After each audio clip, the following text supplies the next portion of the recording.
Asia's quiet militarization threatened to turn the region into a powder keg. Hong Kong CNN. In Shanghai's spiraling Jiangnan shipyard, workers are fitting the catapult that will separate China's latest and most advanced aircraft carrier from its two older sister ships.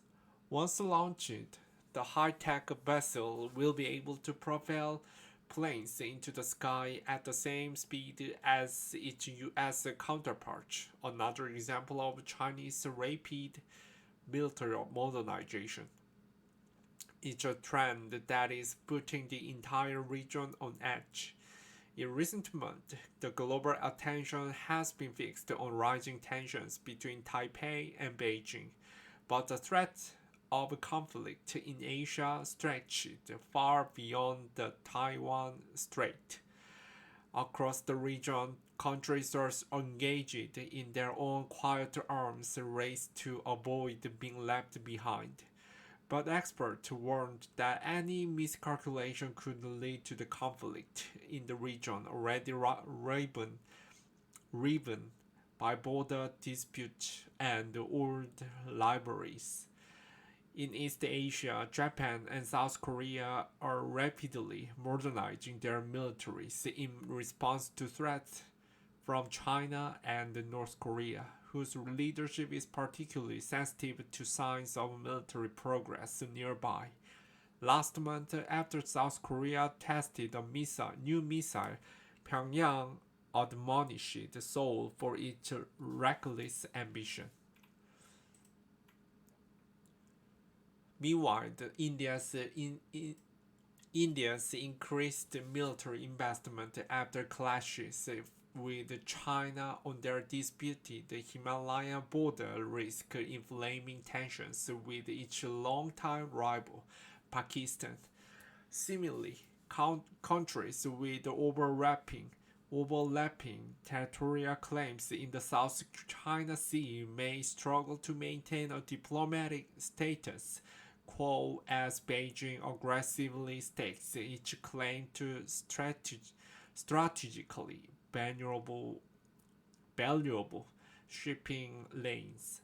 The region is trapped in a security dilemma, a geopolitical spiral where countries repeatedly reinforce their own militaries in response to the growth of their naval forces, said Malcolm Davis, senior analyst at the Australian Strategic Policy Institute.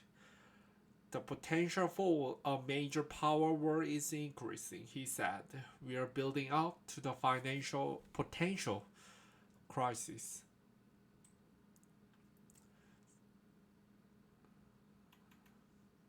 The military rise of China. Under President Xi Jinping, China's military has rapidly expanded. China's People's Liberation Army now fields the world's largest navy, technologically advanced stealth fighter jet, and a growing arsenal of nuclear weapons, and the military modernization has only begun. China's military budget is growing every year, likely above $200 billion in 2021, and while it is still far below the estimated $740 billion 2022 US defense budget, the PLE is closing the technological gap with the American military. Along with the third aircraft carrier being built in Shanghai, the Pentagon claimed China recently tested the hypersonic missile. What we saw was a very significant event of the test of the hypersonic weapon system, and it is very concerning, said the chairman of the U.S. Joint Chief of Staff General Mark Milley. China said it wasn't a missile, but a routine spacecraft experiment. And it isn't just China's military build-up that is unsettling the region, but its attitude as well. Speaking a celebration of the 100th anniversary of the ruling Chinese Communist Party in July, she said China would no longer be bullied, oppressed, or subjugated, and anyone who tried would find their heads bashed bloody against the Great Wall of Steel.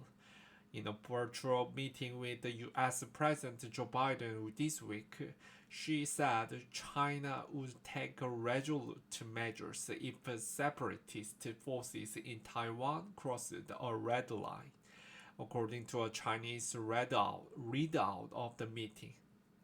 The potential for a major power war is increasing. We are building up to the potential crisis. Malcolm Davis, a senior analyst at the Australian Strategic Policy Institute. Such moves are extremely dangerous, just like playing with fire. Whoever plays with fire will get burnt.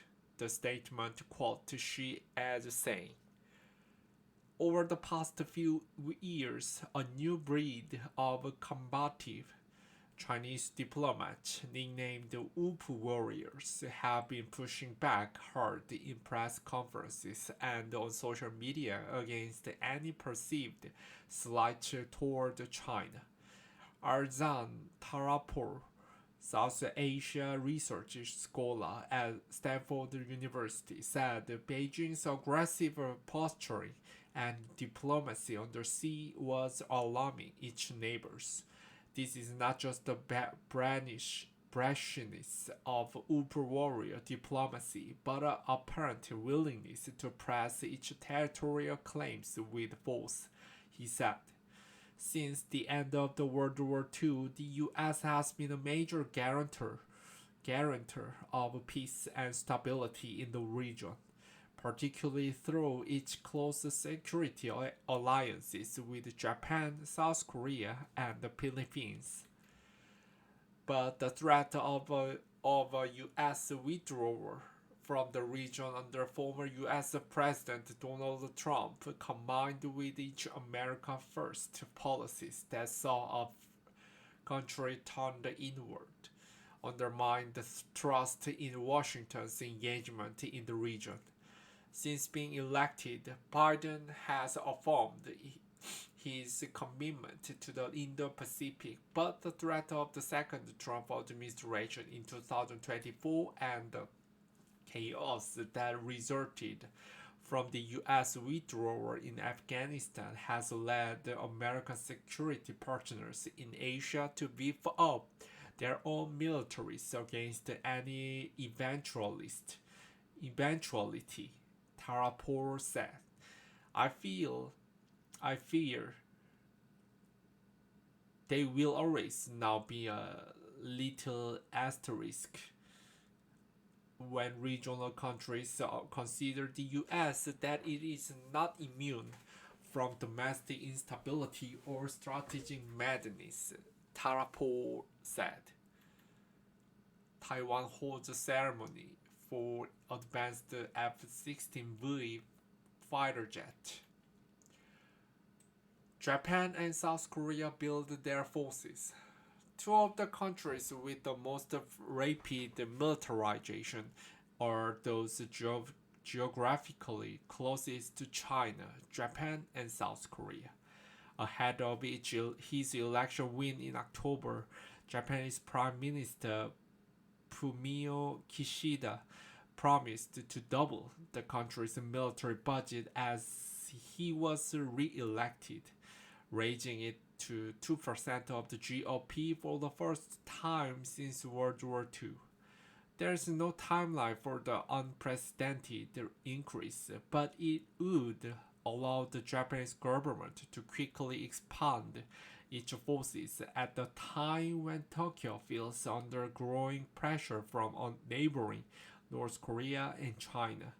Japan recently announced the plans to deploy more missiles in 2022 to its Okinawa island chain that sits just a few hundred miles from the Chinese mainland. Experts see the deployment as a deterrent to any moves by Beijing against Taiwan.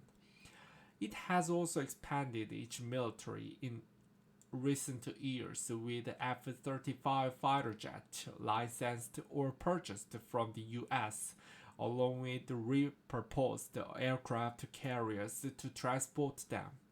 The country's self-defense forces are also looking to add high-tech submarines, destroyers, and steel fighters to their arsenal. While Japan's neighbor North Korea is often in the news for its missile program, South Korea is also rapidly expanding its forces. Seoul is looking to build up its military, partly to make it less reliant on its longtime security partner, the United States. In this September, Seoul announced it had successfully tested a submarine-launched ballistic missile called SLBM, one of the first major trials since Biden agreed to end the 40-year-old treaty limiting South Korea's weapons program. I fear there will always now be a little asterisk when regional countries consider the US that it is not immune from domestic instability or strategic madness. Arjan Tarafo, South Asia research scholar at Stanford University. The limits are put in place in 1979 to prevent a missile development arms race between the two Koreas. The end of the treaty is another step by South Korea towards the military independence, which could provoke a more intense arms race with the North. South Korea is already planning to commission its first aircraft carrier for potential deployment in 2033. While both Japan and South Korea are longtime U.S. security partners with the uneasy relationship with China and North Korea, their bilateral ties are at times marred by historical grievances and territorial disputes. The two governments regularly clash diplomatically over historic human rights abuses during the early 20th century, when Japan occupied South Korea, and experts said neither government is likely to want the other to pull ahead too far militarily. Some right-wing leaders in Tokyo will say, look at South Korea. It has an aircraft carrier, a full-fledged aircraft carrier. We need to have one also, as the matter of the national pride. Lionel Patton, Indo-Pacific Affairs expert at Webster University in Switzerland, said, the slow arms race. Not every country allied with the US is seeking more military independence. In a shock announcement in September, Australia ties itself more closely to Washington by forming a new security alliance with the US and the UK in the Indo-Pacific. Under the agreement, known as AUKUS, the allies will share information including US technology that could see Australia acquire its own fleet of nuclear-powered submarines. That would allow Australia to extend its reach into the South China Sea, while also solidifying a foothold for London and Washington in the region.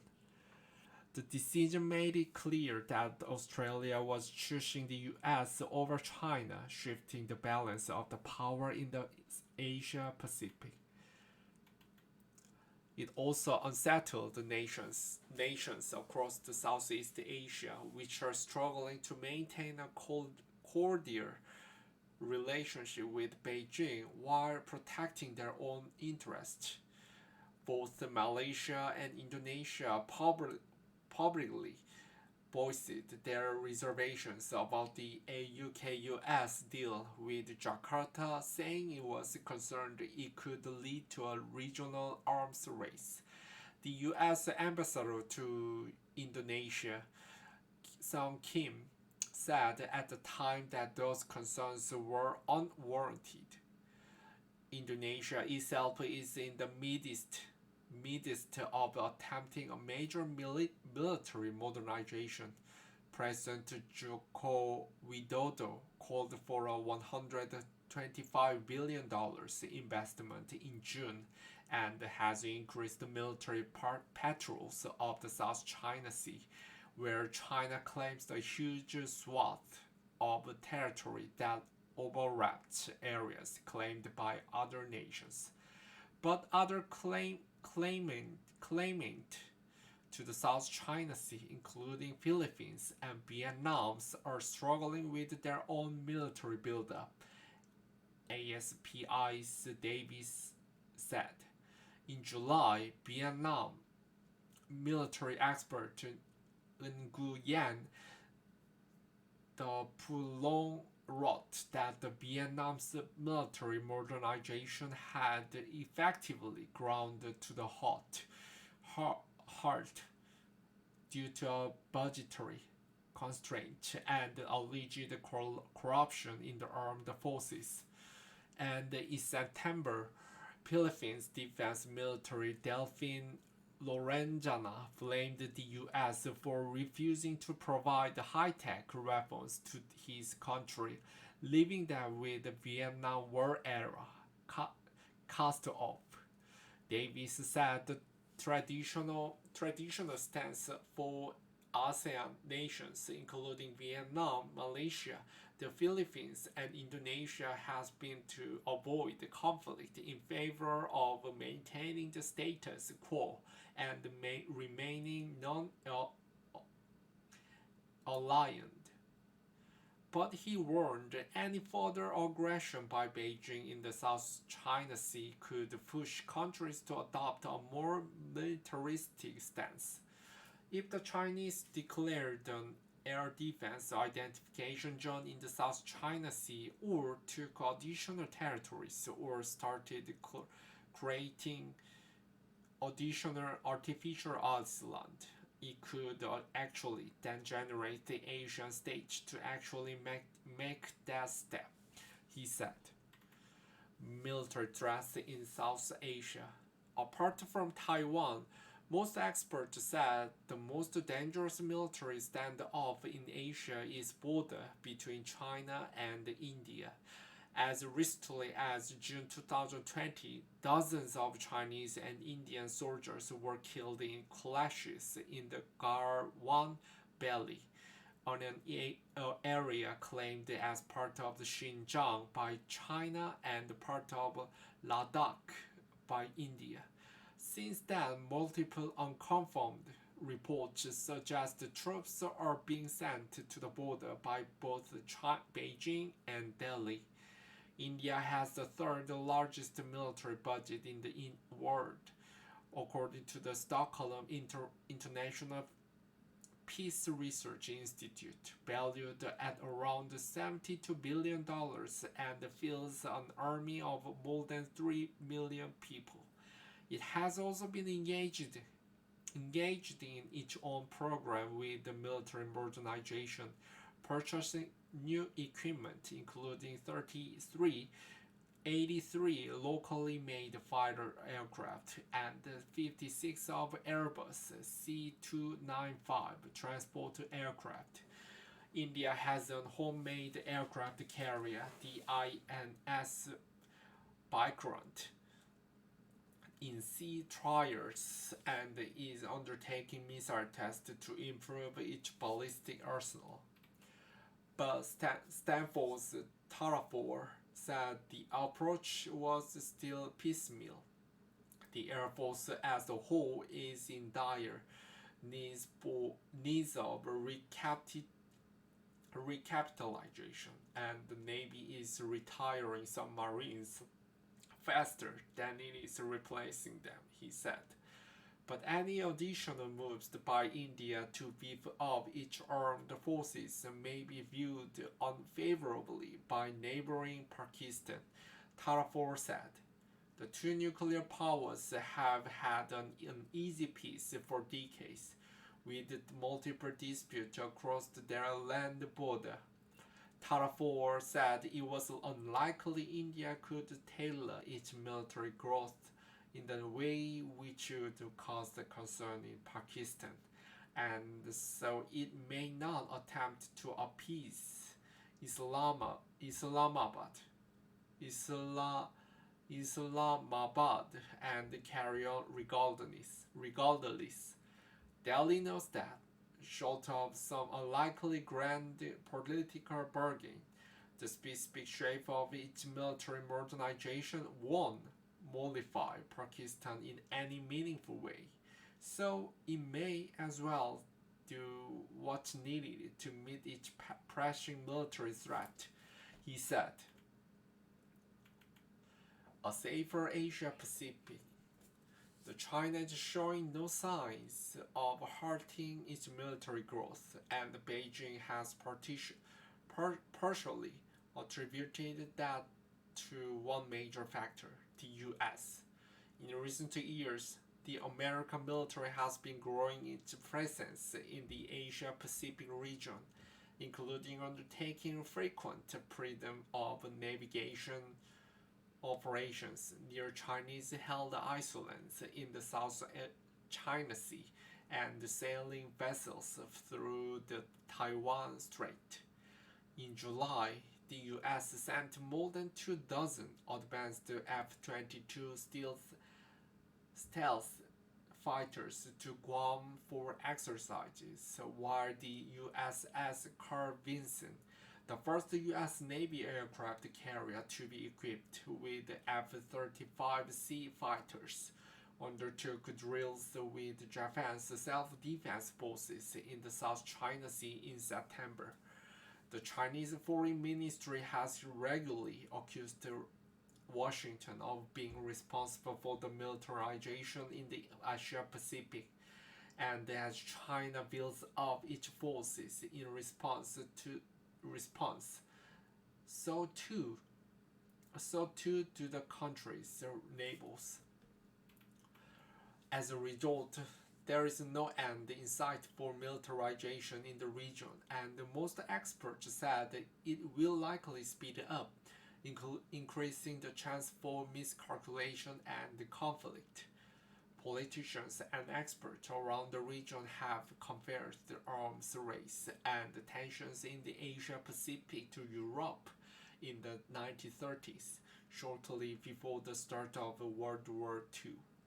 Peter Rayton, visiting fellow at Griffith University's Asia Institute, said the chance of the war between major powers in the Asia region in the next 10 years is rising, but he hopes the economic and trade interdependence between China and its rivals in Asia as the US could help to deter any military action. The question is whether the economic system is strong enough to avoid a military conflict, he said.